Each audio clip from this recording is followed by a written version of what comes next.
Welcome, everyone. Today, we'll be talking about assessment. Remember, assessment when we are studying, when we are learning, is very important because that will give an understanding of how well we have grasped the topic. And so, let us proceed. What is assessment? You need to understand how well we have performed in a curriculum, how well we have done in a program vis-a-vis our counterpart, vis-a-vis the standard. It is what assessment would be letting us know around it. It is the most important, most the epitome of the learning modalities. Remember, that will tell me how much of knowledge, how much of skills I have gained as a person, as a student, as a participant. Remember, assessment is expensive. It is the focus for every analysis of the standing of the person who has undergone a learning program thereby. So assessment shapes education. It will tell how people learn in a right fashion or the unright fashion, should I say the wrong fashion. Either way, you keep on learning. Remember, when you are learning certain things, you might come up with a grasp of a thing and have a proper understanding of a thing. That's one assessment. But people might go a step further when they will not only understand the topic but probably add to the quantum of knowledge in that particular area, and that is what we looking as assessment. Let me give you the imperative or the various characteristics of transforming assessment. Remember, it's a continuous improvement program. Every time we undergo a learning program, we need to understand that how we have changed from our previous state and when the program we have undergone and thereafter what changes has been brought around it. So every program that we undergo, we need to improve as a person, improve in terms of attitude, improve in terms of knowledge, improve in terms of skills. So it is a continuous incremental improvement that comes around you. Remember, there might be programs, you might be doing a graduate program, undergraduate program, postgraduate program, which might be of 1, 2, 3, 4, 5, 6, 7, 8 semester, trimester based. So every semester will remember has to have an incremental improvement in your understanding of the program objective thereby. And this brings to us a strategic institutional objective. Now, what are we looking into? Every semester that we undergo for a complete gamut of the program, there is this program which enables you to skills or probably add a feather to your knowledge as far as that particular topic you are looking into it. And that is what strategic institutional objectives is all about. It is basically nothing but showcasing a variation and improvement in your abilities as far as education is concerned. Efficiency in education assessment process. Remember, we need to have a variety of assessment methods, of which can we have the most cost effective methods where student learning is not only properly gauged but it is very transparent. So making a balance between transparency, making a balance between quality, you need to have certain costs which might be fixed, which might be variable. So depending upon the quality of program, the economies of scales will always tilt around it.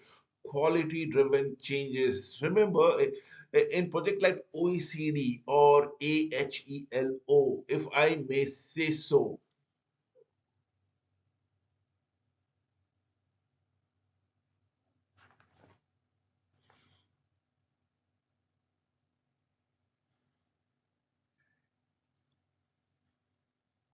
so, as has said in OECD, is Organization of Economic Cooperation and Development, and probably AHELO. What are we looking into it?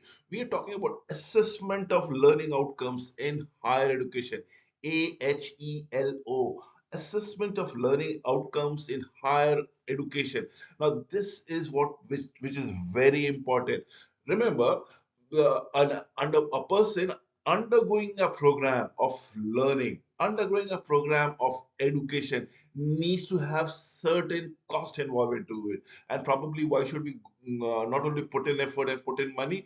Because we are looking to get returns from it. So having a coherent data about outcomes vis-a-vis the inputs of money that we are looking into it, that is very important as providing returns from education, which at times are often ignored, and that is a challenge.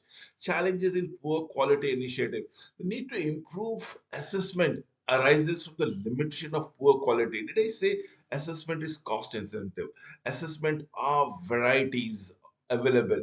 Assessment may be complex, may be transparent. Assessment may be fair, may be difficult to understand or comprehend. In fact, there are assessments which are not even coherent with the course altogether. So that is what we need to understand. If there are poor quality assessment, it is all about the initiative that we are looking into it. It's the institution level quality that one needs to perform and needs to understand which may yield the desired result or not per se. Promoting transparency and valid outcome is the objective of every assessment, every transparent assessment, every quality assessment, every ideal assessment, if I may say so. These needs to be emphasized because this will put the candidate, the participant, the student at a higher understanding of their capabilities, and probably they will make them ready for the job, for the market, for the company, or just for the fact that why they have undergone that learning objectives. These objectives will be met thereby. Now, there are challenges. Yes, there are challenges in existing system. Now, people might be looking into ranking methodology of somebody's ranked one, somebody's ranked last, somebody's ranked in between. Is that the right methodology? Can we group them? Probably they might be categorized as A category performer, B category performer, A plus category performer. What am I trying to give it to you? We are trying to make thing which might not, which might give a proper understanding over their quality of assessment, quality of education that they have learned. Also at the same time, also at the same time are giving not giving enough pressure so that they may lose the psychological or cognitive balance thereby. So yes, there is a challenging in existing system to balance the pressures, the pulls and pushes, or the demands of the modern education, at the same time make them job ready, make enable them in better understanding or equipping them with the requisite knowledge and skills. The ATM, the Assessment Transparency Model, this was what we have been trying to go around it. And probably the next slide, I will be giving you a matrix which will let you know. Is very useful in understanding to what extent of formalization has been there. What is the correct optimizations of the assessment, the right methods of assessment. So building academic assessment skills and capacity is arguably the most significant intervention. Such work might incorporate supplementary programs for doctoral students, academic professional development, advancement, graduate studies, or project activities. Even though education is a core pillar of higher education, it would be reasonable to describe the training of prospective or current academic in assessment as spasmodic. What is spasmodic? Incoherent, or probably in between. Their frequencies are not at equal interval. Now, let me come up with an assessment transparency model and look into it. What are we looking into? On x axis, I'm trying to map the maturity, the quality over a period of time, the experiences that you gain and improve as an assessment model. So, first is the model of formulation, then probably you implement that model and start. Lastly, you will understand or evaluate whether the model has come up with the requisite expected objective, is meeting the requisite expected objective or not. In case not, you need to reformulate the model thereby. So maturity happens over a period of time. So what happens? What are the outcomes that can be mapped in your y-axis? You see, the outcomes might be anarchic. something haphazard, something unrelated, something difficult to code, probably one steps of the model which goes around here. You need to understand if this is formulation becomes anarchic or formul or evaluation becomes anarchic, it's the wrong method. Now what do we do around it? Can we improve our model? Yes, we can have a model which might be giving some semblance of balances, and that is what should be appreciated as somewhat a good model, and that is what appreciation of the person who have actually undergone the program.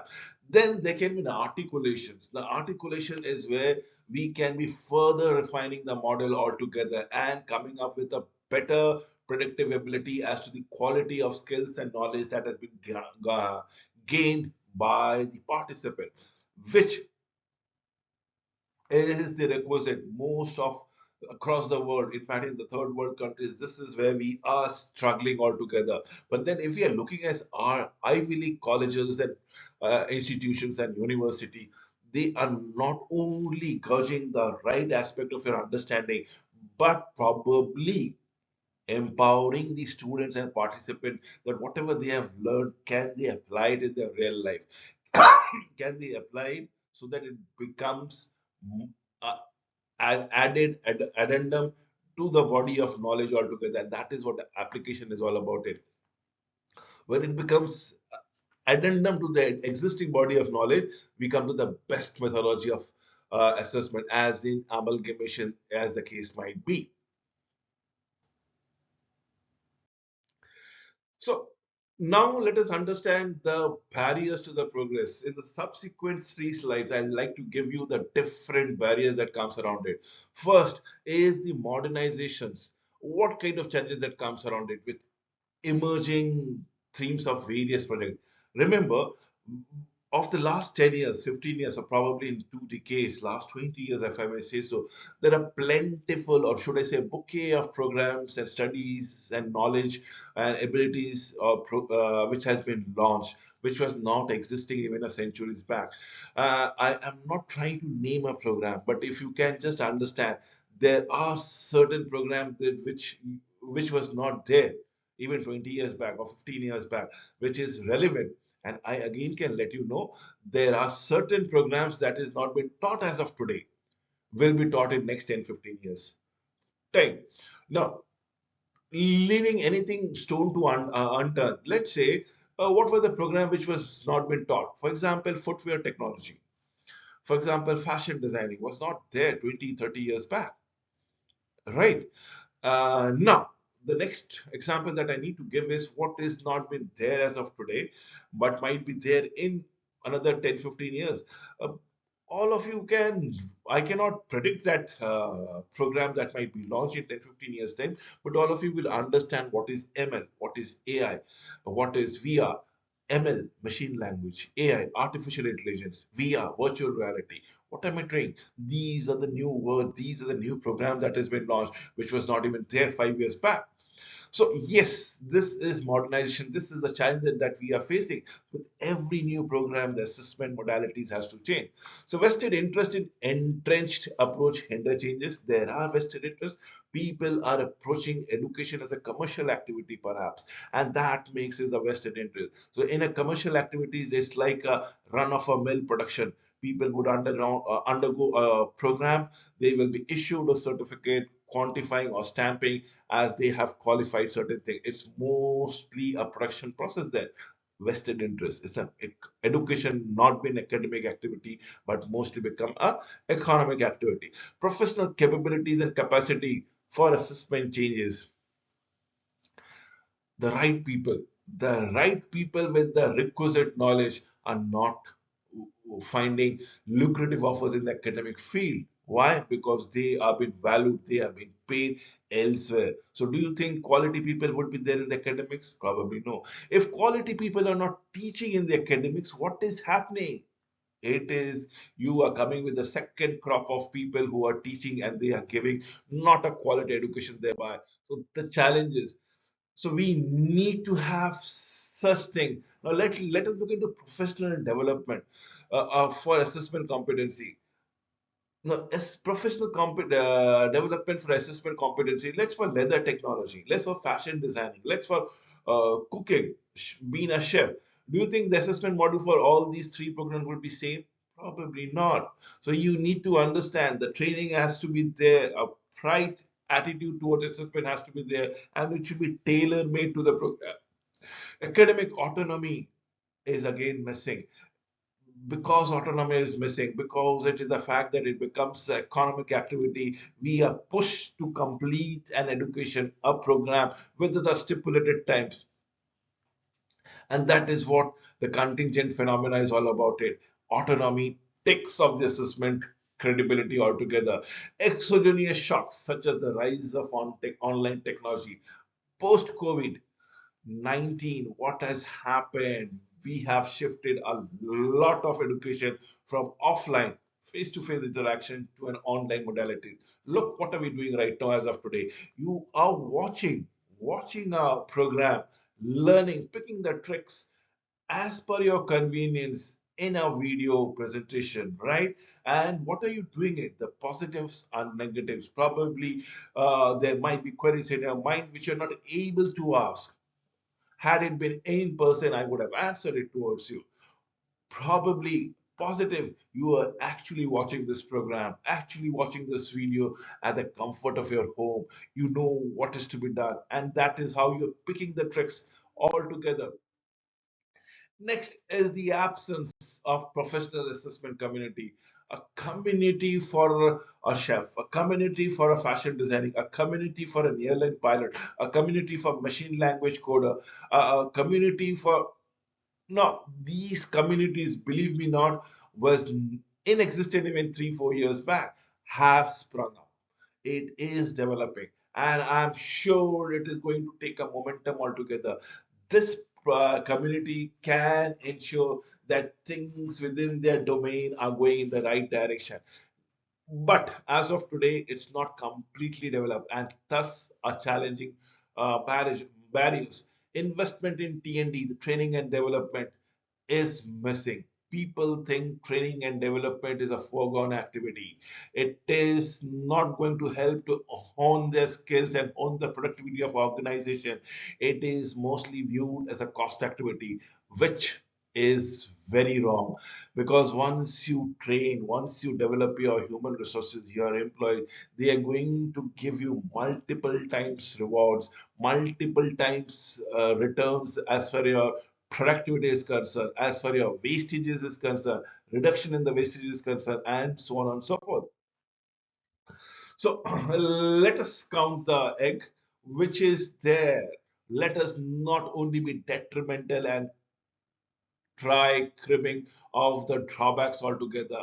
There are progresses that needs to be counted and ensure that they are being pronounced. So allow me to complete this presentation with the assessment. Like development is an area which reforms contribute significantly to the higher education. Next, the analysis and the reporting phases involves significant administration, involves significant technical work. It needs to be developed, it needs to be written down, it needs to be implemented slowly and steadily, and probably needs to be spread the good word across the community, across the academic fraternity, and if possible in the similar domain. Faculty time is the major cost drivers in higher education, and particularly given the lack of specialist expertise regarding assessment, there's a value in finding approaches, making the most prudent of the available resources thereby. With this, I come to an end of this presentation. Thank you for watching this video till the end.